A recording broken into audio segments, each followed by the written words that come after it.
Hola, bueno, vamos a resolver un final de biofísica por UBA21 que se tomó el 10 de marzo del 2022.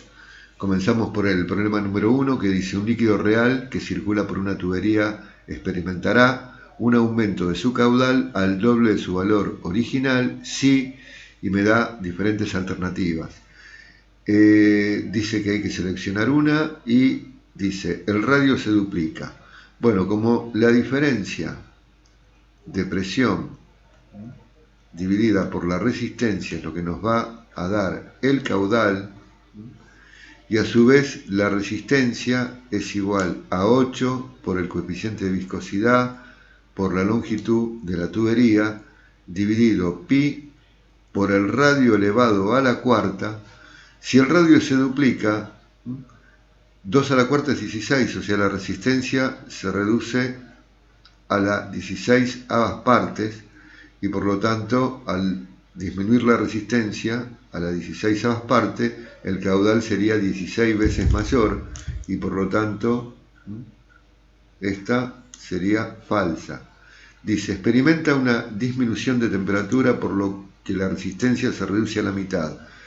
Si la resistencia se reduce a la mitad, el caudal se duplica, pero lo que está mal es que eso ocurre por una disminución de temperatura, ya que si disminuye la temperatura, la viscosidad aumenta y por lo tanto aumentaría la resistencia. Así que esto es imposible. Sufre una disminución de temperatura por lo que su viscosidad se duplica.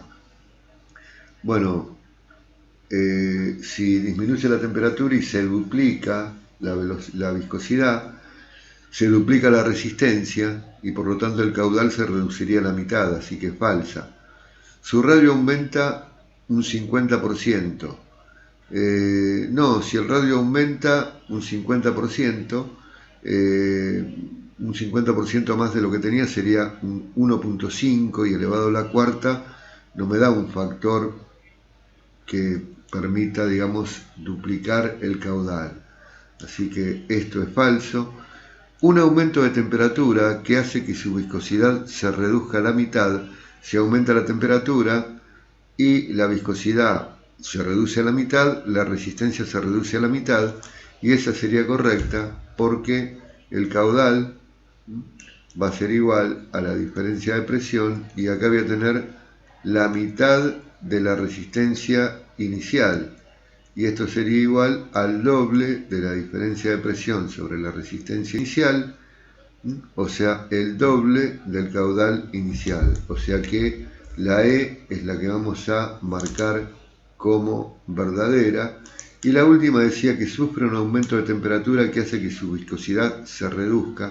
No, si aumenta la temperatura, por empezar, la viscosidad disminuye. Así que esa también está mal. Pasamos a la pregunta número 2. Bien, el problema 2 dice, dos gases A y B conforman una mezcla que se encuentra en un recipiente cerrado de 0,4 hectolitros a una presión de 1140 milímetros de mercurio. El gas A aporta 1,5 moles a la mezcla total y se encuentra a una temperatura de 293 Kelvin. Calcular la fracción molar del gas B. Bueno, parece más bien un problema de química sobre gases. Es muy fácil. Vamos a considerar los datos. Tenemos un volumen de 0,4 hectolitros, que serían, multiplicado por 100, 40 litros. La presión de 1140 milímetros de mercurio. Lo dividimos a esto por 760 y obtenemos 1,5 atmósferas. Teníamos una temperatura de 293 Kelvin y los moles del gas A 1,5 moles. Así que lo primero que vamos a hacer, nosotros tenemos una presión, esa presión es la presión total, ¿sí? 1,5 moles tenemos de A. Entonces vamos a averiguar primero la presión parcial del gas A, que sería los moles de A por R por T dividido el volumen. Así que 1,5 por 0,082 por 2,93 dividido el volumen de 1,5 atmósferas, y esto me da 0,9, el volumen era 40 litros, acá abajo va 40, bueno, y esto me da 0,9 atmósferas, es la presión de A. Entonces, la presión de B va a ser la presión total, que ya la tenemos, menos la presión de A, o sea, 1,5 menos 0,9 atmósferas, 0,6 atmósferas. Y ahora la parte más fácil, la fracción molar del gas B me pide, va a ser la presión de B dividido la presión total. Se podría calcular en función al número de moles, pero acá en este problema es más fácil trabajar con las presiones. La presión parcial de un gas dividido por la presión total del sistema es igual a la fracción molar. Así que tenemos que hacer entonces 0,6 atmósferas dividido 1,5 atmósferas, y esto me da 0,4, y fíjense en que es adimensional, o sea, no tiene ninguna unidad, porque en las respuestas hay una que dice 0,4 moles y no una fracción molar, es adimensional, se escribe sin unidades, por lo tanto la respuesta correcta sería la respuesta B. Pasamos a la pregunta número 3. Bueno, vamos a resolver ahora un problema sobre presión osmótica. Dice, calcule qué masa de glucosa es necesario adicionar a 200 mililitros de una solución A de cloruro de sodio, 0,11 molar, que presenta una presión osmótica de 4,2 atmósferas a 27 grados Celsius, para que la misma sea isoosmolar con una solución B de 0,5 osmoles por litro, o sea, osmolar, ¿no? Bueno, acá lo que vamos a hacer es ignorar el dato de la concentración del cloruro de sodio, porque desconocemos el grado de disociación, entonces vamos a averiguar la osmolaridad a partir de la presión osmótica. Como la presión osmótica, vamos a poner pi, es igual a, vamos a poner acá la diferencia de concentración osmolar por R por T, esa diferencia de concentración osmolar va a ser pi dividido R por T, es decir, 4,2 atmósferas sobre 0,082 atmósfera por litro sobre Kelvin por mol por una temperatura, lo ponemos acá, de 27 Celsius, que serían 300 Kelvin. Bueno, y esto nos va a dar 0,1707 osmoles sobre litro. Bueno, la diferencia, ¿sí?, que tenemos, nosotros queremos llegar, vamos a tener una diferencia que sería 0,5 osmoles sobre litro menos 0,1707 osmoles sobre litro. Esto nos va a dar una diferencia, si hacemos 0,5 menos lo anterior, nos daría 0,329 osmoles por litro. Bueno, pero nosotros tenemos no un litro, sino 200 centímetros cúbicos, o sea, la quinta parte. Quiere decir que si en 1000 mililitros o centímetros cúbicos tenemos 0,329 osmoles, en 200 mililitros o centímetros cúbicos tenemos ¿cuánto? Dividimos ahí por 5 y nos queda 0,0658. 0,0658 osmoles. Pero como lo que vamos a agregar es glucosa, y la glucosa no se disocia, voy a tener 0,0658 moles de glucosa. Bueno, como conocemos la masa molar de la glucosa, sabemos que un mol equivale a ¿cuánto? A 180 gramos de glucosa.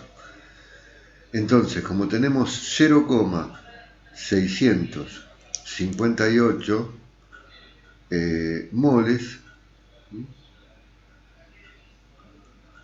la cantidad que vamos a tener de glucosa sería de aproximadamente 11,85, vamos a redondear a 11,9 gramos. Y esa es la masa de glucosa que tenemos que agregar. Por lo tanto, la que marcaron acá era incorrecta. La correcta sería la opción A, aproximadamente 11,9 gramos de glucosa. Pasamos al siguiente. Bueno, el siguiente es un problema sobre un circuito. Dice que para el circuito de la figura hay que calcular la corriente que circula por cada resistencia. Me da el voltaje total de 5 voltios, los valores de todas las resistencias y el esquema del circuito. Bueno, lo primero que vamos a hacer, vamos a averiguar la R total. Tenemos acá dos resistencias, la 2 y la 3 que están en paralelo, R2 en paralelo con 3. Y esto va a ser igual a 1 sobre R2 más 1 sobre R3 elevado a la menos 1. Así que vamos a poner 1 sobre 5 más 1 sobre 10 a la menos 1 ohm. Esto sería 10 tercios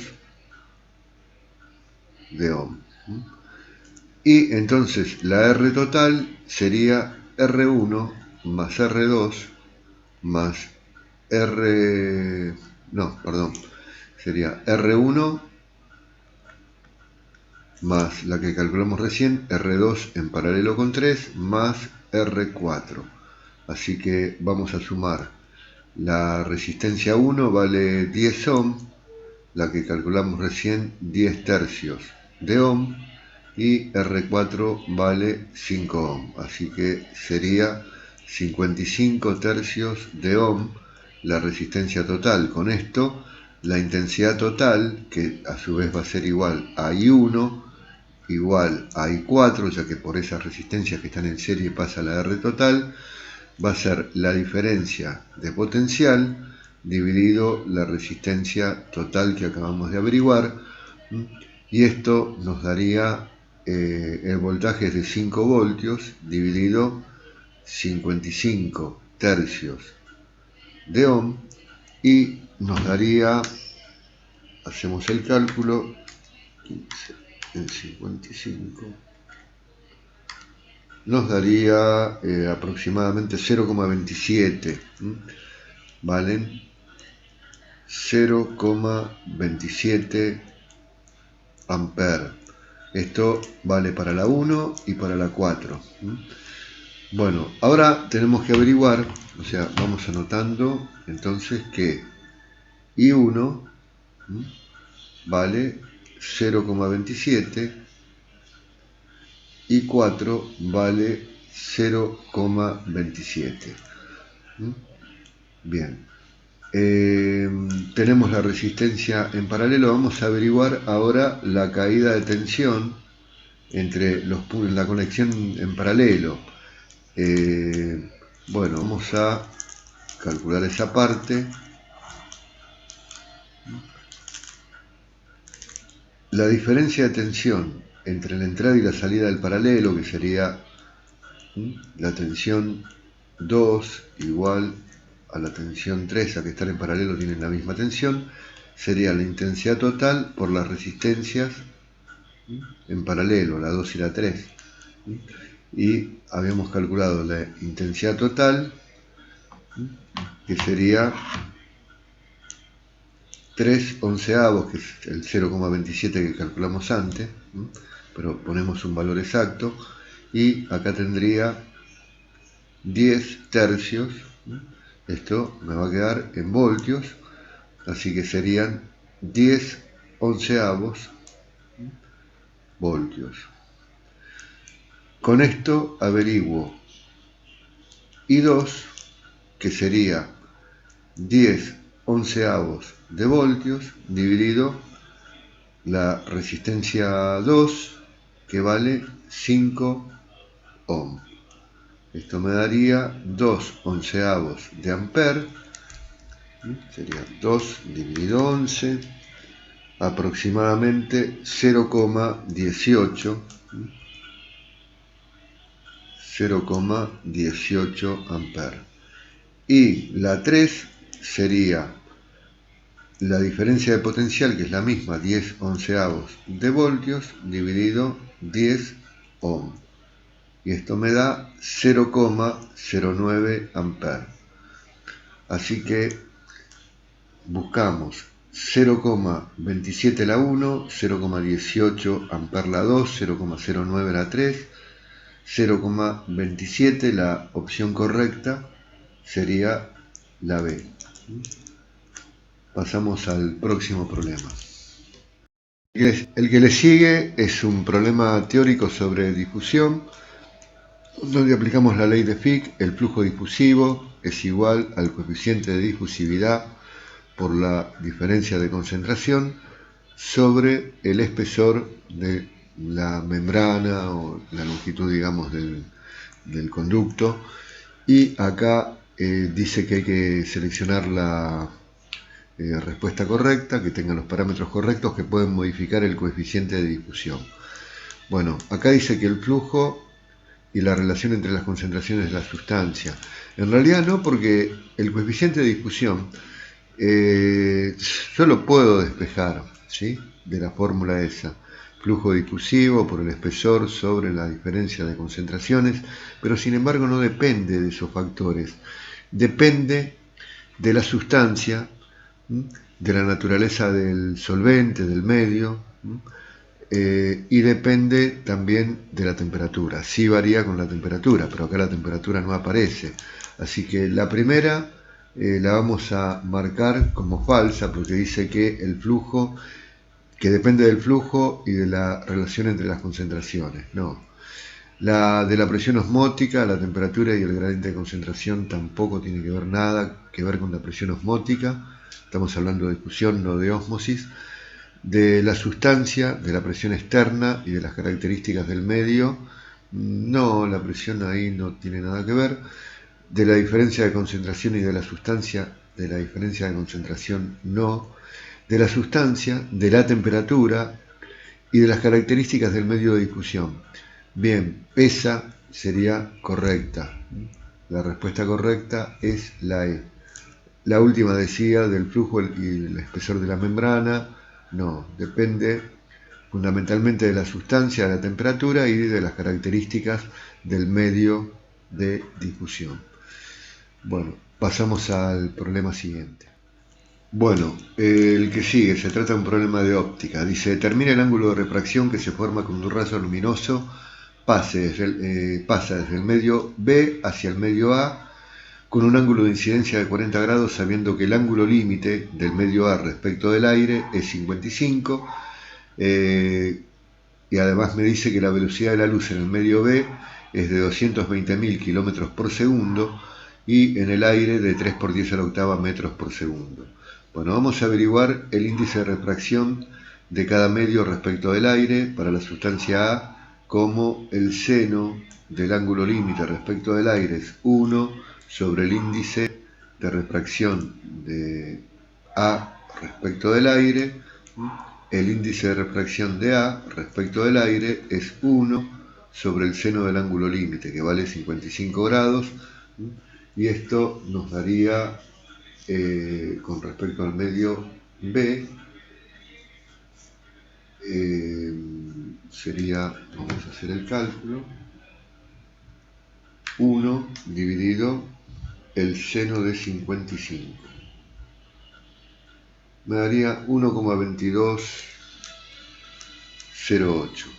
1,2208. Y ahora vamos a averiguar el índice del medio B. Para eso hacemos la velocidad de la luz en el medio B sobre la velocidad de la luz en el aire o en el vacío. Vamos a ponerla como C. Y esto, bueno, está en kilómetros por segundo, lo paso a metros por segundo. Me va a quedar 2,2 por 10 a la octava, multiplicamos por 1000 lo que teníamos, metros sobre segundos, dividido 3 por 10 a la octava, metros por segundo, y nos da 1,3636. Entonces, ahora tenemos que, cuando la luz pasa desde el medio B hacia el medio A, el índice de A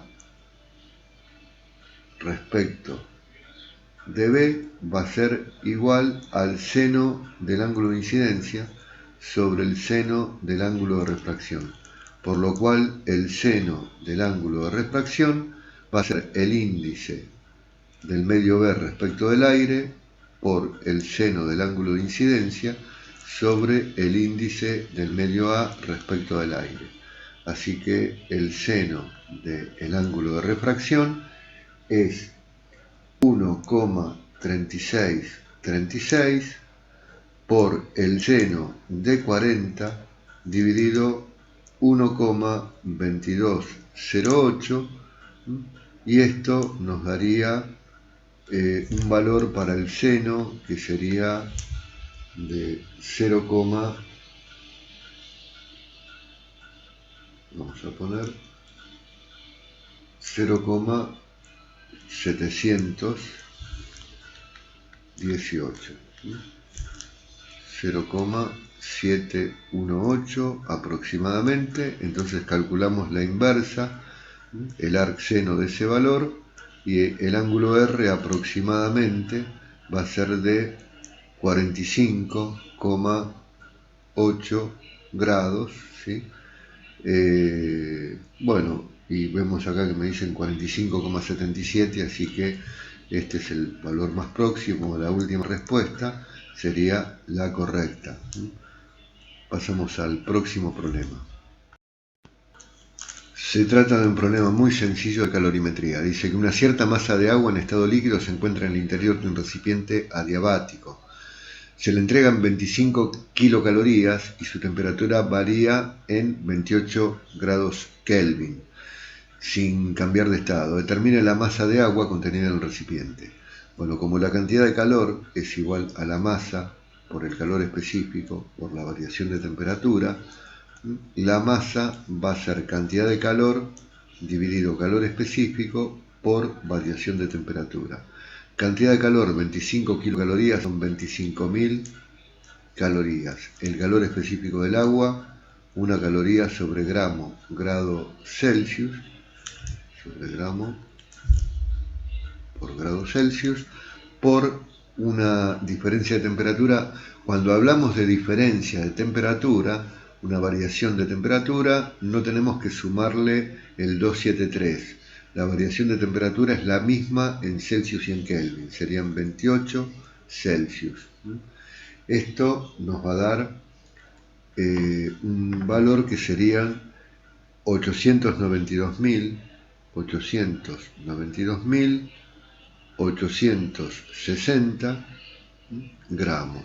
Como todas las respuestas las ponen en miligramos, multiplicamos por 1000 y queda 892.860 miligramos, y buscamos entre las opciones la correcta y vemos que corresponde a la última, 892.860 miligramos. Pasamos al próximo. Bueno, un teórico de termodinámica dice: según lo estudiado en la unidad 3 de termodinámica, la temperatura de un gas ideal sometido a un proceso isobárico, es decir, a presión constante, aumenta si, bueno, a presión constante para un gas ideal, la temperatura es directamente proporcional al volumen, así que para que aumente la temperatura tiene que aumentar el volumen, es decir, el volumen final tiene que ser mayor que el volumen inicial. Por lo tanto, si empezamos a leer la primera opción, me dice si se realiza una evolución isobárica siendo el volumen final mayor que el volumen inicial, esa ya es la correcta. Podemos ver igual por qué las demás son incorrectas. Dice, siempre que el sistema intercambia energía térmica con el medio, siendo la cantidad de calor menor que cero, o sea, si C de calor va a disminuir la energía interna y por lo tanto bajaría la temperatura, es incorrecta. Siempre que realice un proceso isobárico donde el volumen final sea menor que el inicial, no, eso contradice lo que dijimos al principio. Después, siempre que se realice un proceso isobárico donde el volumen final es menor que el inicial, bueno, vemos que es repetida, me dan la misma opción que la anterior, error acá. Después dice, si se trata de una evolución adiabática, siendo el volumen final, me dice el enunciado que se trata de una transformación de un proceso isobárico, no es adiabático. Y después, si el trabajo es negativo, no tiene nada que ver. Si el trabajo es negativo, el gas estaría comprimiéndose, reduciendo su volumen, y si se reduce el volumen, la temperatura tiene que disminuir si se mantiene constante la presión. Así que la única correcta sería la primera. Pasamos al problema siguiente. Bueno, el que le sigue se ve que hubo algún error porque repitieron el mismo problema que habían puesto en el problema número 2, nada más que, bueno, con la opción correcta en otra ubicación, pero está repetido. Error de la cátedra, así que este no lo vamos a resolver, es igual que el ejercicio número 2, así que pasamos al próximo. Bueno, llegamos al último problema. Al final fueron 9, ya que había uno repetido. Bueno, pero fue error de la cátedra. Dice que un pistón, o sea, un cilindro, contiene en su interior un gas ideal. En dicho cilindro se aplica una fuerza provocando un desplazamiento del émbolo y comprimiendo el gas en su interior. Al cabo de cierto tiempo se alcanza el equilibrio, en el cual la fuerza aplicada ejerce una presión que se equipara a la presión del gas, y el émbolo ya no presenta desplazamiento. Si la fuerza aplicada es tal y la presión del gas dentro del cilindro 1,5 atmósferas, ¿sí? A esto lo multiplicamos por 101.300 para convertirlo en 151.950 pascales, ¿sí? Bueno, como la presión es fuerza sobre superficie, entonces la superficie va a ser igual a la fuerza dividido por la presión, pero la superficie es pi por el radio al cuadrado, y esto va a ser igual a la fuerza de 2.684 newton dividido por una presión de 151.950 pascales. Bueno, el número pi lo pasamos dividiendo, vamos a eliminarlo de acá, y esto vamos a poner el cuadrado en forma de raíz y vamos a averiguar el radio, que va a ser de aproximadamente 0,075 metros. Como me piden el diámetro, y el diámetro es el radio multiplicado por 2, el doble, me va a quedar 2 por 0,075, 0,15 metros, que serían 15 centímetros. Y podemos observar que esto corresponde a la segunda opción, la B, esa es la correcta. Bueno, finaliza acá este final de biofísica de UBA 21. Así que gracias y hasta próximos videos. Si alguien tiene material, quiere enviarnos problemas o algún examen para que resolvamos, o si alguien precisa clases particulares, puede contactar con Centro de Estudios a través del canal o vía WhatsApp. Van a encontrar los datos al final del video o en la información del canal. Gracias, hasta la próxima.